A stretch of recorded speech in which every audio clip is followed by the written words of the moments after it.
جبرائیل نے آ کے کہا یا رسول اللہ بیٹی مبارک ہو، اور اللہ نے اس کا نام آسمان سے بھجوایا ہے فاطمہ۔ اہل بیت کی سب سے بڑی خاصیت یہ کہ خود بھی آسمان سے آئے، ان کے سارے نام بھی آسمان سے آئے، کہا کہ فاطمہ۔ لیکن جبرائیل کا جملہ، لیکن یہ فاطمہ نام، اب آپ کو اس جبرائیل کے جملے پہ تعجب ہوگا، لیکن یہ فاطمہ نام آسمان میں اتنا مشہور نہیں ہے۔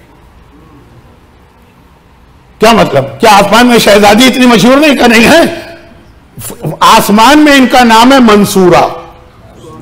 منصور امام زمانہ کا نام ہے، منصورہ شہزادی فاطمہ کا نام۔ اچھا، بہت سارے مومنین کو بھی نہیں پتا کہ شہزادی کے ناموں میں ایک ان کا نام منصورہ ہے۔ یہ تو بات کی چیز ہے کہ یہ معلوم کریں کہ منصورہ نام زیادہ آسمانوں میں چلتا ہے، یہ پتہ ہی نہیں ہے۔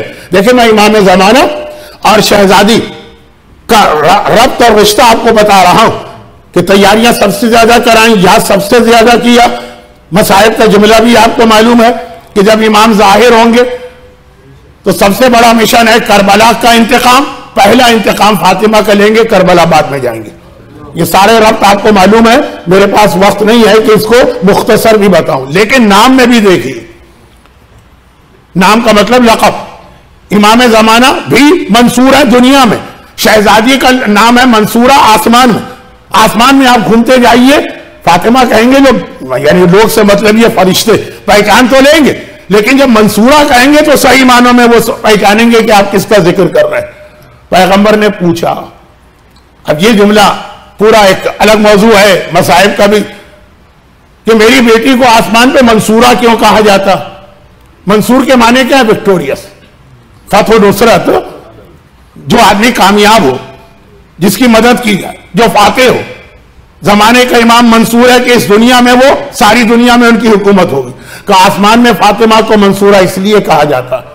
یہ کب کہا جا رہا ہے؟ شہزادی کی ولادت کے موقع پر، اور یہ نام اس سے پہلے سے آسمان میں، کہ یہ آپ کی بیٹی دنیا کے عدالت و دربار میں جائے گی اور اسے اس کا حق نہ ملے گا۔ جب قیامت کا دربار سجے گا اور عدالت سجے گی، تب فاطمہ کو ان کا حق دلا کر ان کو فاتح قرار دیا جائے گا۔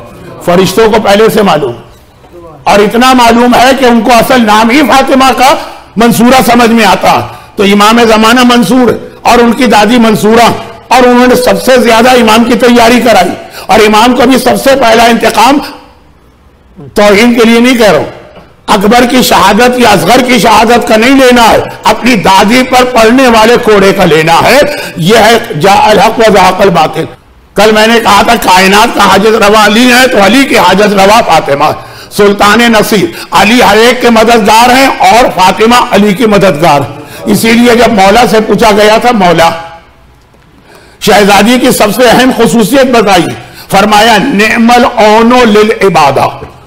اون کل اون محمد کے مسائل تھے تو مجھے اس سے پہلے یہ جملہ کہنا تھا کہ اون اصل میں شہزادی کا ٹائٹل ہے جو مولا نے دیا، لیکن کل وقت نہیں ملا تھا، مسائب آ گئے تھے، آج سن لیجیے۔ اون فاطمہ کا ٹائٹل ہے۔ اون کے معنی بھی مددگار، تو قرآن نے علی کو مددگار بنایا رسول کا، اور مولا نے فاطمہ کو مددگار بنایا اپنا، البتہ ایک لفظ کہہ کر، بہترین مددگار تو ہیں لیکن عبادت خدا میں، ہر چیز میں ہے لیکن عبادت سب سے اہم چیز ہے۔ اور آپ کو پتا ہے کہ اس کے حوالے سے جو روایت ہمارے پاس ہے وہ اس پہلی آیت کی بھی وضاحت کرے گی جسے آج میں نے چھوڑ دیا تھا۔ مولا یہ لقب جو آپ نے شہزادی کو دیا وہ اون ہے، میری مددگار ہیں۔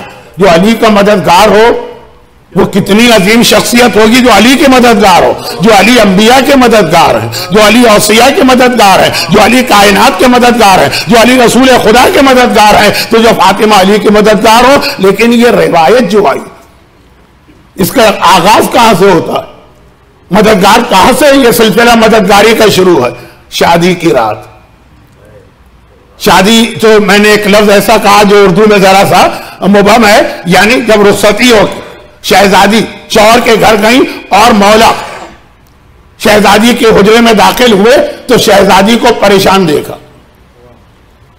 تھوڑی فکر مندی، گھبرا کے پوچھا یہ پریشانی کیوں ہے؟ عرب کی عورتوں نے آلریڈی ایک پروپیگنڈا شروع کر دیا تھا مولا کے خلاف کہ تمہارے باپ نے کہا تمہاری شادی کر دی ہے، وہاں تو کھانے کو روٹیاں نہیں۔ ساری باتیں آپ کی سنی ہوئی ہے، میں تو مختصر بات کر رہا ہوں. تو شاید اس لیے پریشان ہوں. کہا پریشان کیوں؟ کہا میں پریشان نہیں ہوں، میں سوچ رہی ہوں کہ میں باپ کے گھر میں زندگی کے 9 سال گزار کے یہاں پہ آئی. جب یہاں پہ آئی ہوں میرے بابا نے شروع کے دنوں کے لیے ضرورت کا ہر سامان مہیا کیا.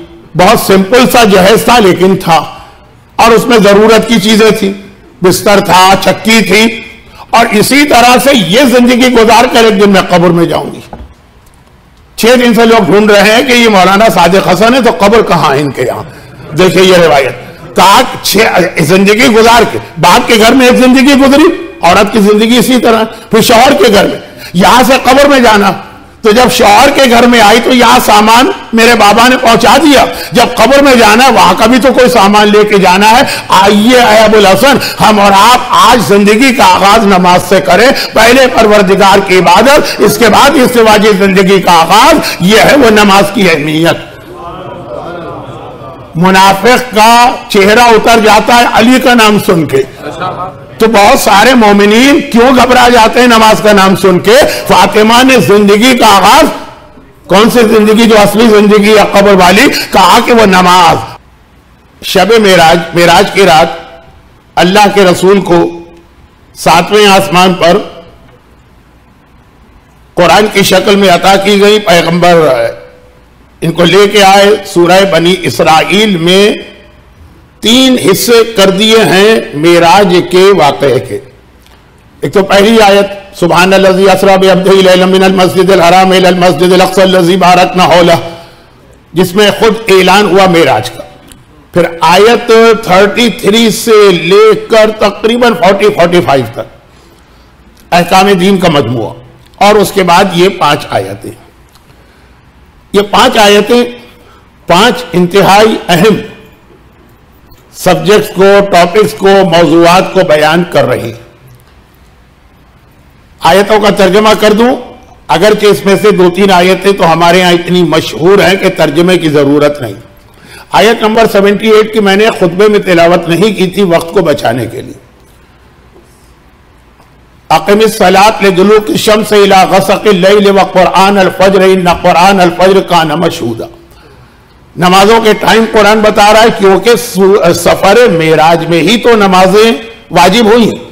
تو نماز تو واجب کی گئی، اب نمازوں کا وقت بتایا جا رہا ہے. وقت صرف 3 بتائے جا رہے ہیں.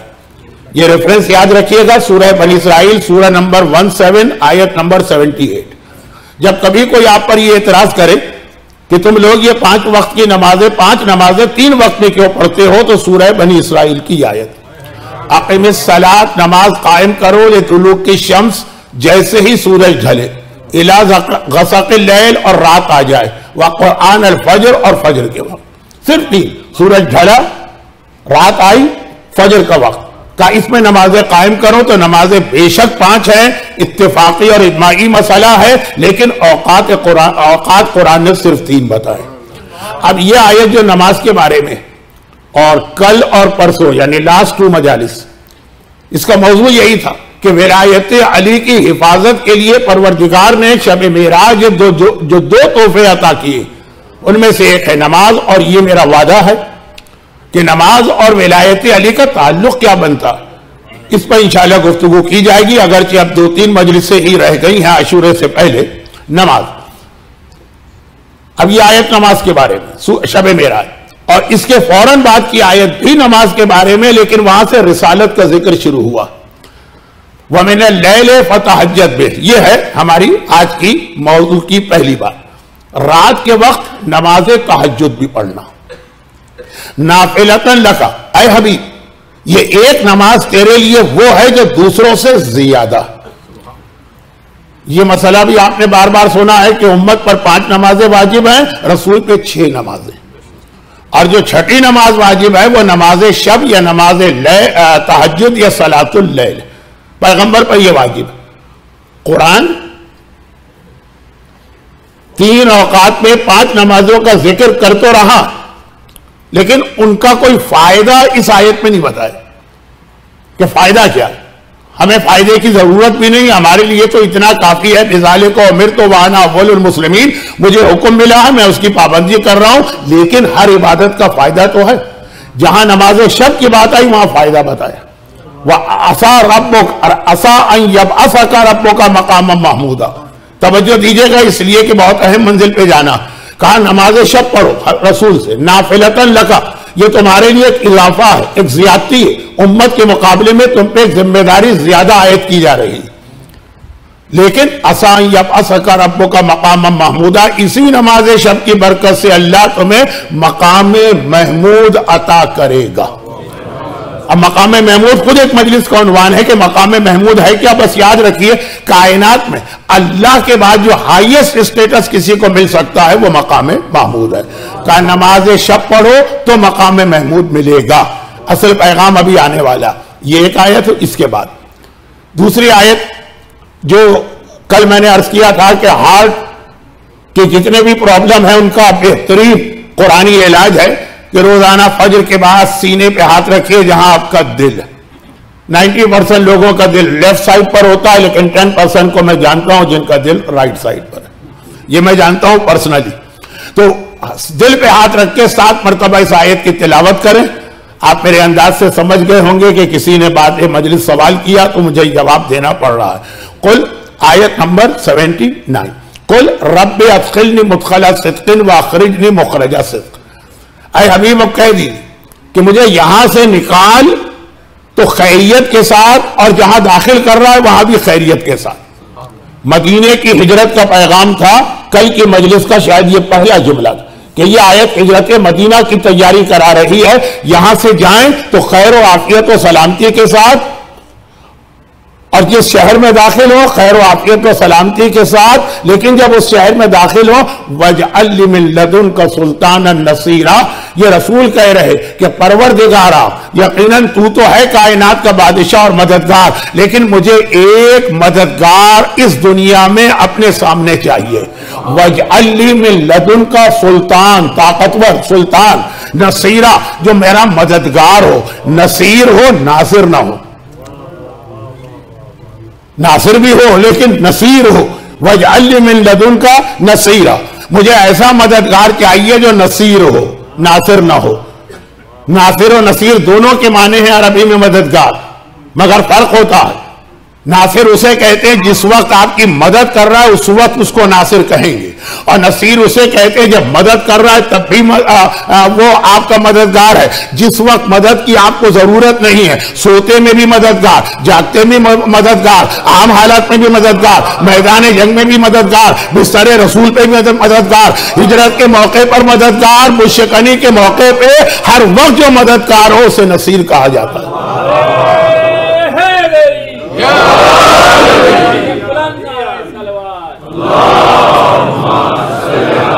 صاحبان علم کے لیے صرف ایک لفظ کہ ناصر ہے اس میں فاعل اور نصیر صفت مشبہ. پیغمبر نے نصیر مانگا ایسا کہ جو ہر حالت میں مددگار ہو.